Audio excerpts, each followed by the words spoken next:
The Masque of the Red Death by Edgar Allan Poe. The Red Death had long devastated the country. No pestilence had ever been so fatal or so hideous. Blood was its avatar and its seal, the redness and the horror of blood. There were sharp pains and sudden dizziness, and then profuse bleeding at the pores, with dissolution. The scarlet stains upon the body, and especially upon the face of the victim, were the pest pen which set him out from the aid and from the sympathy of his fellow men. And the whole seizure, progress and termination of the disease were the incidents of half an hour. But the Prince Prospero was happy and dauntless and sagacious. When his dominions were half depopulated, he summoned to his presence 1,000 hale and light-hearted friends from among the knights and dames of his court, and with these retired to the deep seclusion of one of his castellated abbeys. This was an extensive and magnificent sculpture, the creation of the prince's own eccentric yet august tastes. A strong and lofty wall girdled it in. This wall had gates of iron. The courtiers, having entered, brought furnaces and massy hammers, and welded the bolts. They resolved to relieve means neither of ingress or egress to the sudden impulses of despair, or of frenzy from within. The abbey was amply provisioned. With such precautions the courtiers might bid defiance to contagion.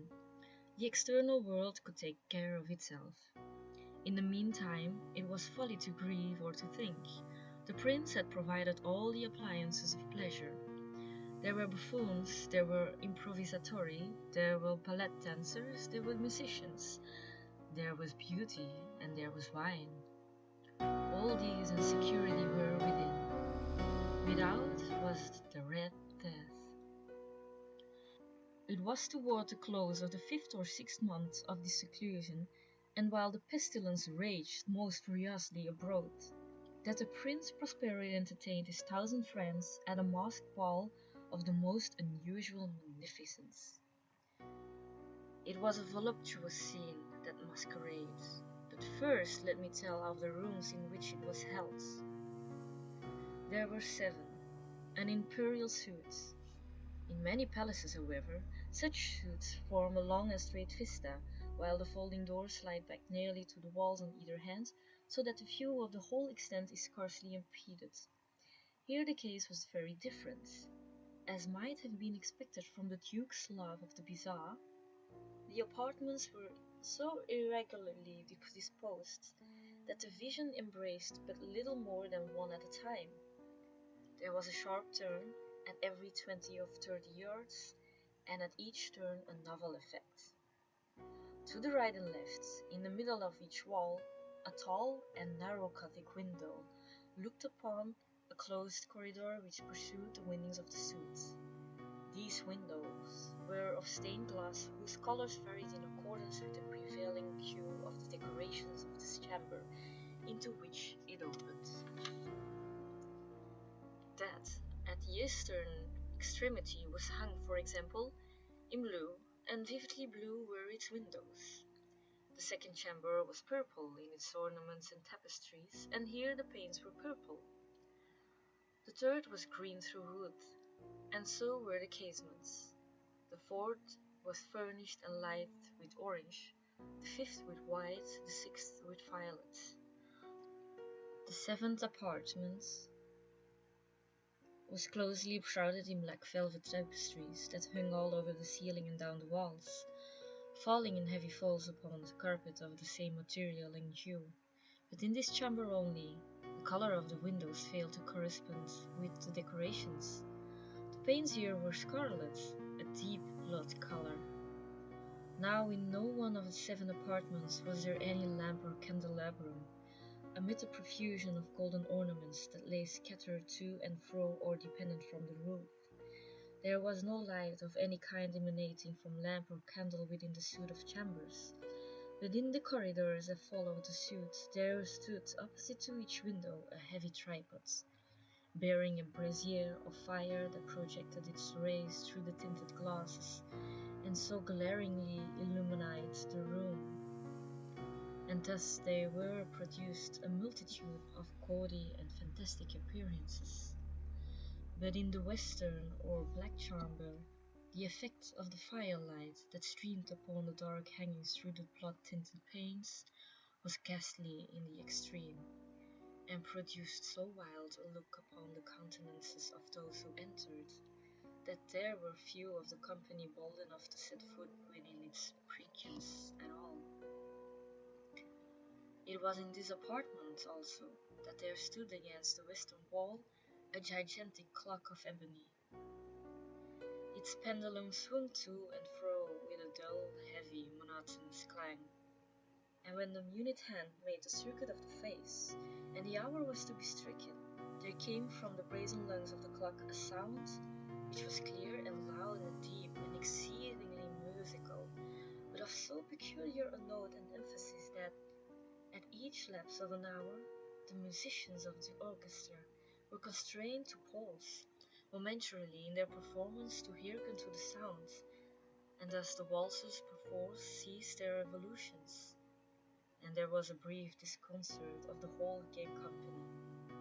And, while the chimes of the clock yet rang, it was observed that the chiddiest grew pale, and the more aged and sedate passed their hands over their brows as if in confused reverie or meditation.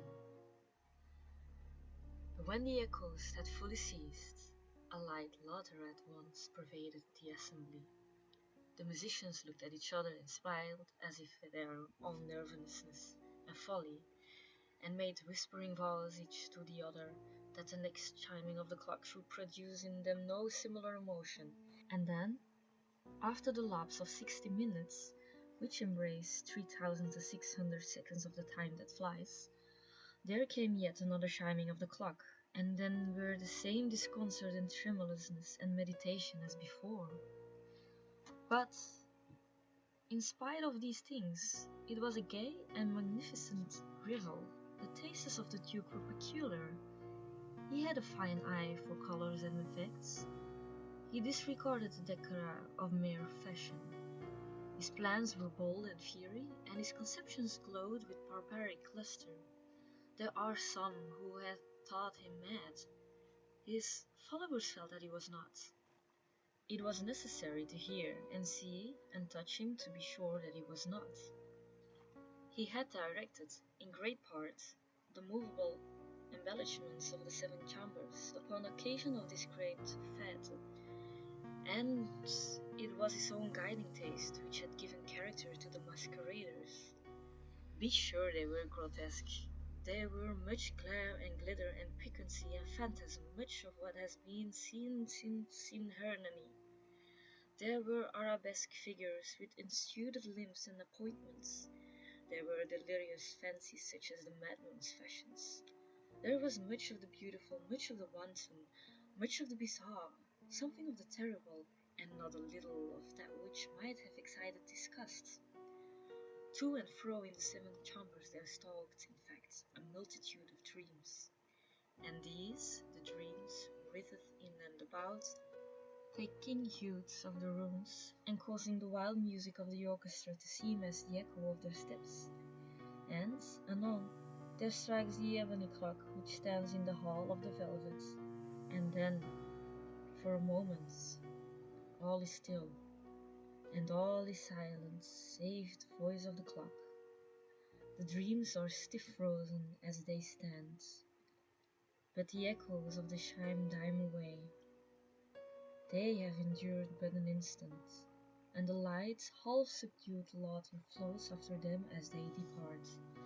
And now again the music swells, and the dreams live, and writhe to and fro more merrily than ever, taking hue from the many-tinted windows through which stream the rays from the tripods. But to the chamber which lies most westwardly of the seven, there are now none of the maskers who venture, for the night is waning away, and there flows a residual light through the blood-colored panes, and the blackness of the sable drapery appalls, and to him whose foot falls upon the sable carpet, there comes from the near clock of ebony a muffled peal more solemnly emphatic than any which reaches their ears who indulge in the more remote gaieties of the other apartments. But these other apartments were densely crowded, and in them beat feverishly the heart of life, and the revel went whirlingly on until at length there commenced the sounding of midnight upon the clock, and then the music ceased, as I have told, and the revolutions of the waltzers were quiet, and there was an uneasy cessation of all things as before. But now there were 12 strokes to be sounded by the bell of the clock, and thus it happens, perhaps, that before the last echoes of the last chime had utterly sunk into silence, there were many individuals in the crowd who had found leisure to become aware of the presence of a masked figure which had arrested the attention of no single individual before. And the rumor of this new presence having spread itself whisperingly around, there arose at length from the whole company a buzz or murmur expressive of disapprobation and surprise, then finally of terror, of horror, and of disgust. In an assembly of phantasms such as I have painted, it may well be supposed that no ordinary appearance could have excited such sensation. In truth, the masquerade license of the night was nearly unlimited, but the figure in question had out-Heroded Herod, and gone beyond the bounds of even the prince's indefinite decorum. There are chords in the hearts of the most reckless which cannot be touched without emotion, even with the utterly lost, to whom life and death are equally jests. There are matters of which no jest can be made. The whole company, indeed, seemed now deeply to feel that in the costume and bearing of the stranger neither wit nor property existed. The figure was tall and gaunt, and shrouded from head to toe in the habiliments of the grave. The mask which concealed the visage was made so nearly to resemble the countenance of a stiffened corpse that the closest scrutiny must have difficulty in detecting the sheath. And yet all this might have been endured, if not approved, by the mad revellers around. But the mummer had gone so far as to assume the type of the Red Death. His vesture was dabbled in blood, and his broad brow, with all the features of the face, was besprinkled with the scarlet horror. When the eyes of the Prince Prospero fell upon the spectral image, which, with a slow and solemn movement, as if more fully to sustain its role, stalked to and fro among the waltzers, he was seen to be convulsed, in the first moment, with a strong shudder either of terror or distaste, but, in the next, his brow reddened with rage. "Who dares," he demanded hoarsely of the courtiers who stood near him, "who dares insult us with this blasphemous mockery? Seize him, and unmask him, that we may know whom we have to hang at sunrise from the battlements." It was in the eastern or blue chamber in which stood the Prince Prospero as he uttered these words. They rang through the 7 rooms loudly and clearly, for the prince was a bold and robust man, and the music had become hushed at the waving of his hands. It was in the blue room where stood the prince, with a group of pale courtiers by his side. At first, as he spoke, there was a slight rushing movement of his group in the direction of the intruder, who at the moment was also near at hand, and now with deliberate and stately step made closer approach to the speaker.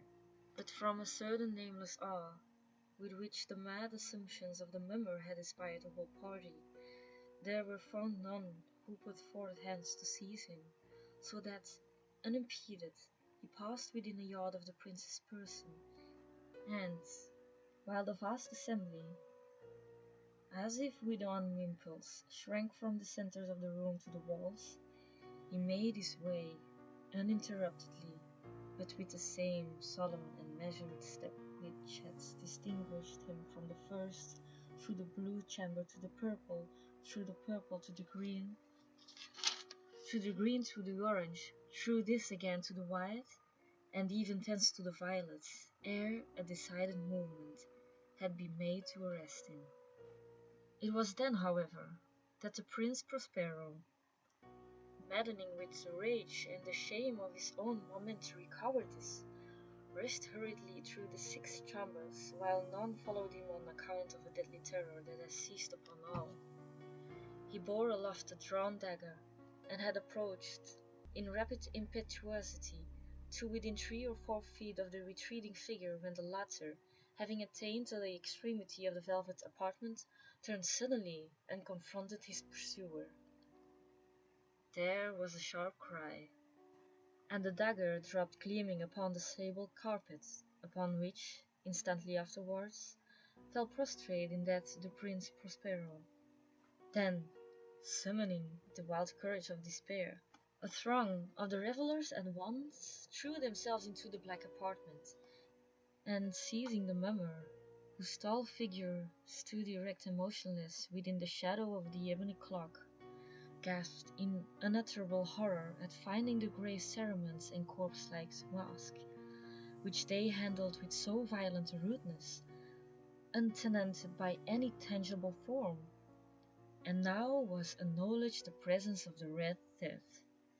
He had come like a thief in the night, and one by one dropped the revellers in the blood-bedevilled halls of their revel, and died each in the despairing posture of his fall, and the life of the ebony clock went out with that of the last of decay, and the flames of the tripods expired, and darkness and decay and the Red Death held illimitable dominion over all.